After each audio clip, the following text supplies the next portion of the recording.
Hello friends, welcome back to Elise Reads and Speaks. Today I am bringing you my top books of 2020. So I went through my Goodreads list and I wanted to highlight all the 5-star reads that I had for the whole year. I went through and I had like 22 5-star reads and I was like, I'm not going to talk about 22 books. I'm just not going to do it. So I looked down the list and anyone that I read and I was like, oh, right. Anything that gave me the tinglies, I decided to highlight, okay? So I came up with 6 books, 6 out of 22 I looked at and I was like, ooh. So that's what is making this list, okay? I'll start from what I read earliest in the year and then go on to the end of the year. My first tingly 5-star read of 2020 was The 7 Husbands of Evelyn Hugo. Listen, I know I was late to the train on this one because everyone and their mother seemed to read it before I did, but it's just that good. Like, the hype is real. It was a great story. And you know, when you're listening to something, I say listen because I listened to the audiobook, and you can just tell that it's beautiful. Like, I felt like I was just listening to a beautiful story. It was raw. She wasn't the most likable character, but you rooted for her anyway, and I felt like this was a real person. Like, I felt like Evelyn Hugo was real and that I should be able to look up other books on her, except I can't because she's not real. But the fact that I felt that way about a fictional character, I felt like it really spoke to me.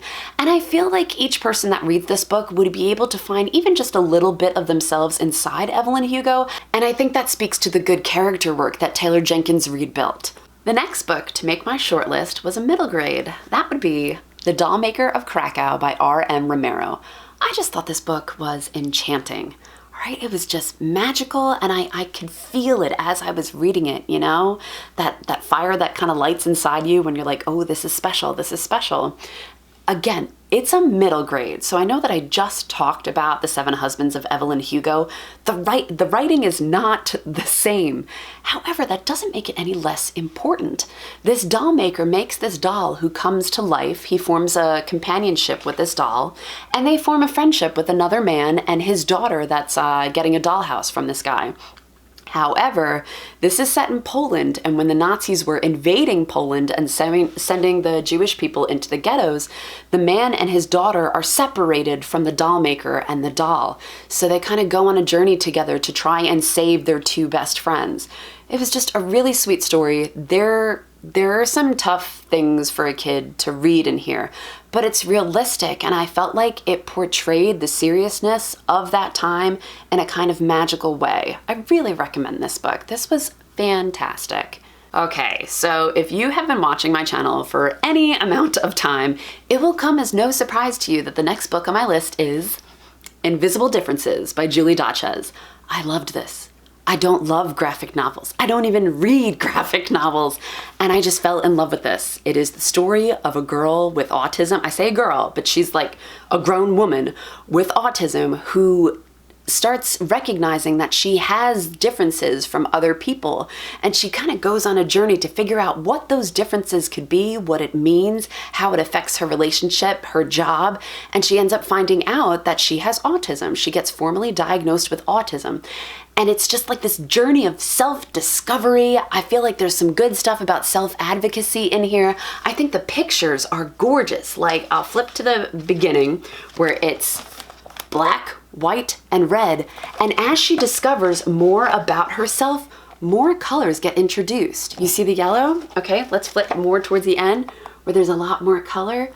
I think that's so beautiful when you're just looking at a picture. And the more that she recognizes in herself and the more confident she feels in who she is as a person, the more color it brings to her life. It's just, so beautiful. And I felt like the story couldn't not be told as a graphic novel, you know? It's so good. And there's actually an educational part at the back too that kind of gives like a history of autism and Asperger's. I know in the US we don't really use Asperger's anymore. We just say that they're on the spectrum. But this writer and the person that it's about are from France, who is apparently like 40 years behind the curve. It's just a lot of interesting information in here. Absolutely loved it. I got this as an e-arc and I had to go out and buy the book as soon as it came out because I loved it that much. All right, next one on my list to give me the tinglies was Cinderella is Dead by Kaylin Barron. I love this one. You know that I love a good fairy tale retelling. This wasn't just a retelling. I felt like it was so much more. It had LGBT rep in here. It had discussions about race, and not even so much discussions about race, but there were certain things that were said that really stuck out to me. Of course, I can't forget the character that I'm even talking about in this book. It wasn't Cinderella, it was her friend, who said that she just wanted to burn everything to the ground and start again. And I get it, because it's like when that mentality exists and so many people are already feeling that way, it's kind of hard to teach them that their way of thinking sucks and that they need to try another one. It would be easier to just get rid of them all and start fresh. And that really just stuck with me, because I feel like it's representative of the time that we're living in. I also think that's why I enjoyed this book so much. Not only was it a modern take on Cinderella, but I felt it was really relevant for the world that we're living in today. Definite 5 stars. My next 5-star tingly book is not one that I have a physical copy of yet, all right? This one was an e-arc that I got. It has stuck with me. Oh man, I think about it still and I'm like, oh, that was so good. I can't wait to read it again. It is A Stitch in Time by Kelly Armstrong. This one had time travel, it had ghosts, it had a mystery, it had romance. It had so many things that I loved. The character work was great. I thought the world building was really good. I felt like they put time travel in a way that made it so realistic. Like I believed that it was happening and that it could happen here. Oh, it was one of those that I like, as soon as I finished, I took a breath like, oh my God, I can't believe it's done. I want to go over and start it all over again. Definite tingly read of 2020. And my last, but certainly not least, favorite pick of 2020 was The Night Swim by Megan Golden. I listened to this via the audiobook, but I am holding on to the physical book because it was just that good. To me, this was about the trial of Brock Turner. I mean, it doesn't come outright and say it, but that's what I got from it. Brock Turner totally sucks. If you don't remember that name, he was the swimmer that raped a girl and then tried to get himself out of it. It was ridiculous, okay? That aside, the audiobook is great, all right? It follows this woman who runs a podcast, like a mystery podcast, and tries to get to the nitty-gritty of what's going on in these different cases. And it also follows her in real life. So it's going kind of back and forth, that you're getting a podcast episode, but then you get to follow her in present day. There's somebody that reaches out to her about a crime that happened in the past that she wants some closure on, and it's kind of connected to the case that she's already following. And everything just kind of ties up together in a neat little bow, but also like a disgusting bow, because there's some shit that happens in this one, okay? But it really made me think. I thought it was a great story, great world building. The character work was phenomenal. Definite 5-star read. If you go ahead to read this one, try the audiobook. It really reminds me of Sadie by Courtney Summers, and it had me that sucked in. I finished it in a day.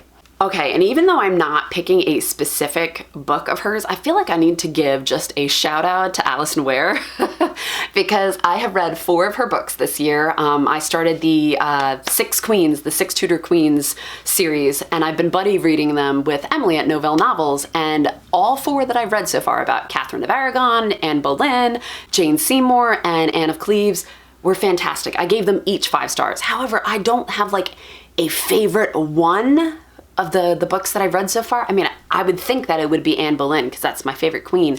But honestly, each book is just so freaking good that I can't even pick a favorite. It's like a favorite series. So I know that I'm going to go on to Catherine Howard and Catherine Parr this year. I'm sure they'll be 5 stars. I'm shocked if they're not. But I felt like I just needed to give a shout out for Allison Ware for giving me 4 5-star books this year. All right, so those were all my tingly reads. I am going to do a nice little montage right here of the other honorable mentions that did get 5 stars.